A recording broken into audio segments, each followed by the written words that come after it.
The secret book of prosperity.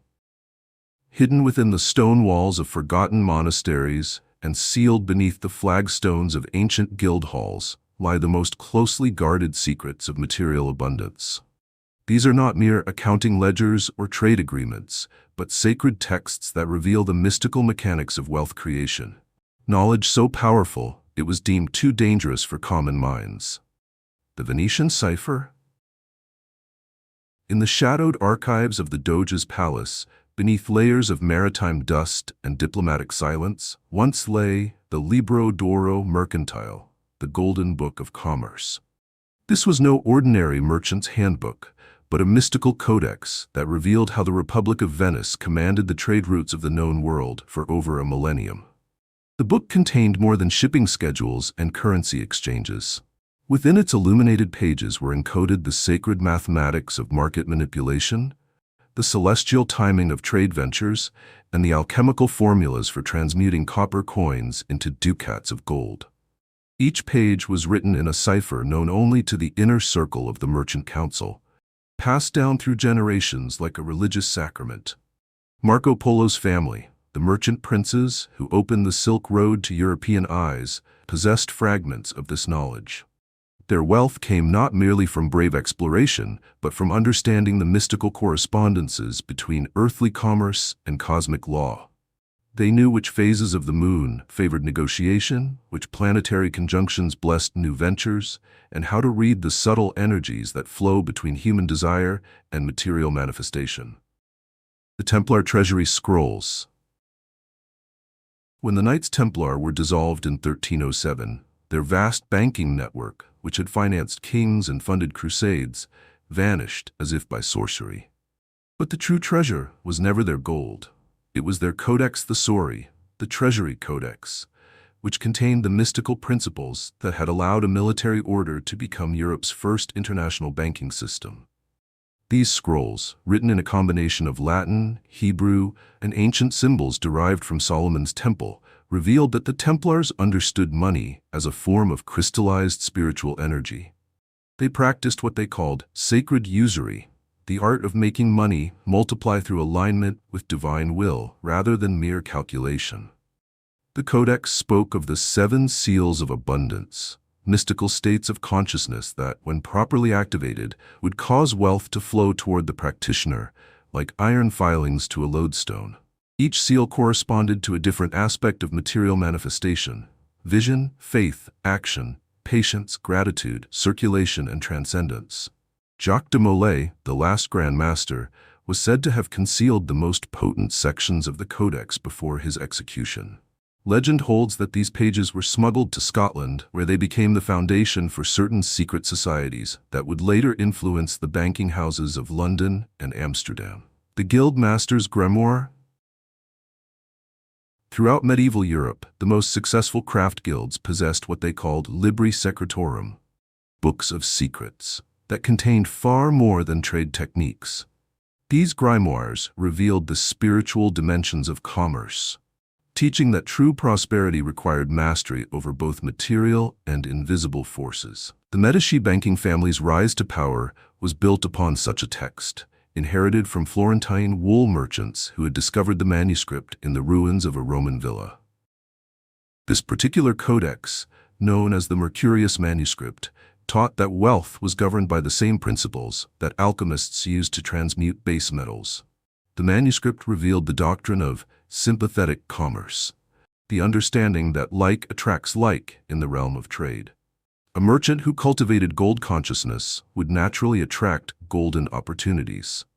One who thought in terms of silver would find silver ventures. Those trapped in copper thinking would struggle with base transactions throughout their lives. Giovanni de' Bicci de' Medici, founder of the Medici banking dynasty, was initiated into these mysteries through his membership in a secret guild known as the Custodes Aurum, the Guardians of Gold. The guild met in hidden chambers beneath Florence's Ponte Vecchio, where they practiced ancient rituals designed to align their consciousness with the flow of universal abundance. The Hanseatic Mysteries. The Hanseatic League, that powerful confederation of merchant cities that dominated northern European trade for 4 centuries, operated according to principles encoded in a collection of texts known as the Codex Hanseaticus Occultus. These manuscripts, kept in the deepest vaults of Lübeck's Rathaus, contained the esoteric wisdom that allowed a loose alliance of trading cities to challenge the power of kings. The Codex taught the doctrine of mercantile magnetism, the understanding that successful trade routes were not merely geographic, but represented channels of spiritual energy connecting regions of complementary need and abundance. The Hanseatic merchants learned to sense these invisible currents, establishing their trading posts at points where the spiritual and material commerce intersected most powerfully.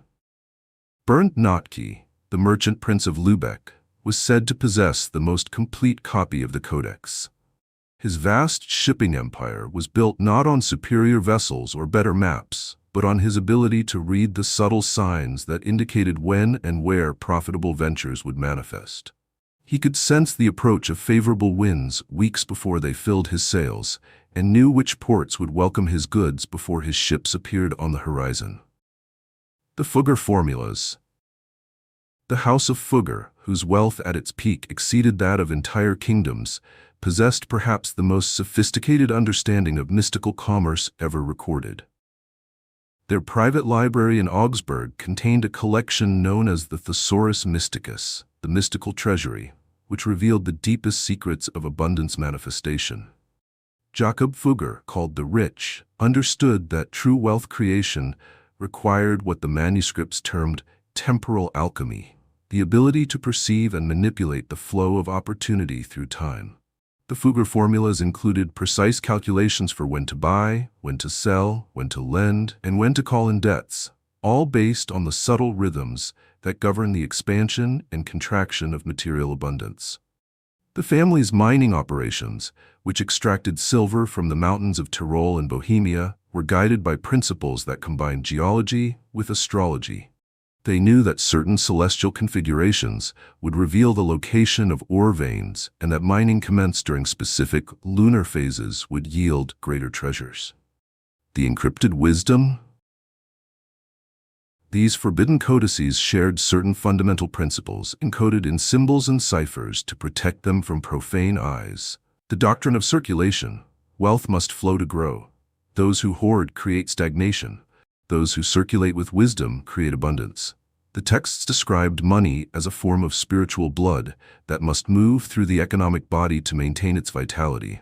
The law of correspondence, the external financial realm, mirrors internal spiritual states. Before gold can fill the coffers, golden consciousness must fill the mind.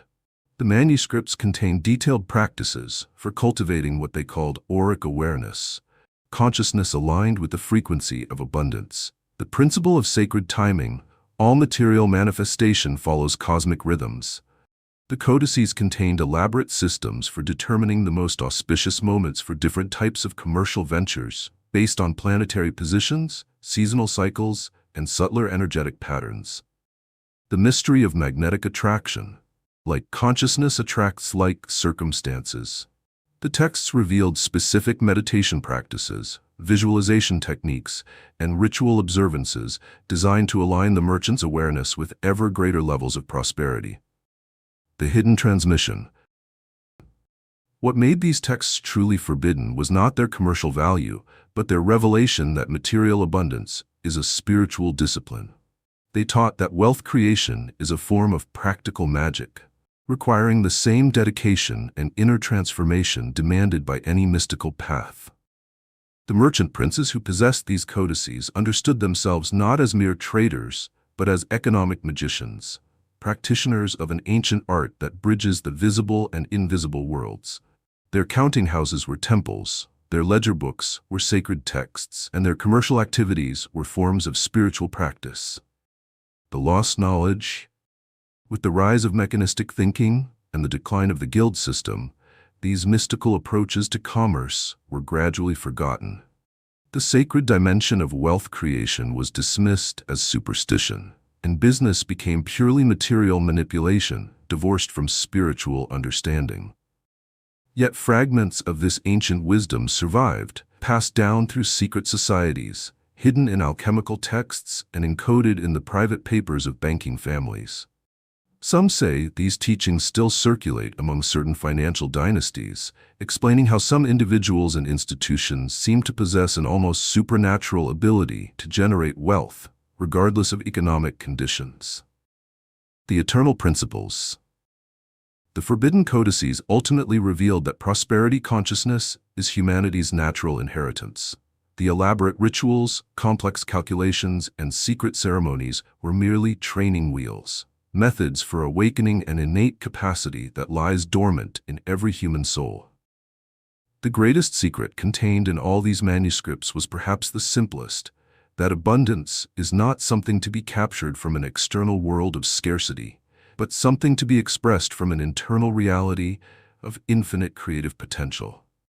Those who truly understood the forbidden wisdom knew that the most powerful codex of all was written not on parchment or papyrus, but inscribed in the depths of consciousness itself, waiting to be deciphered by any soul brave enough to seek the mystical dimensions of material manifestation. The codices may be lost, but the wisdom they contained remains eternally available to those who approach commerce as a sacred art, wealth as a spiritual discipline, and abundance as the natural expression of consciousness aligned with the creative principles of existence itself. Gold is tested by fire, brave men by adversity.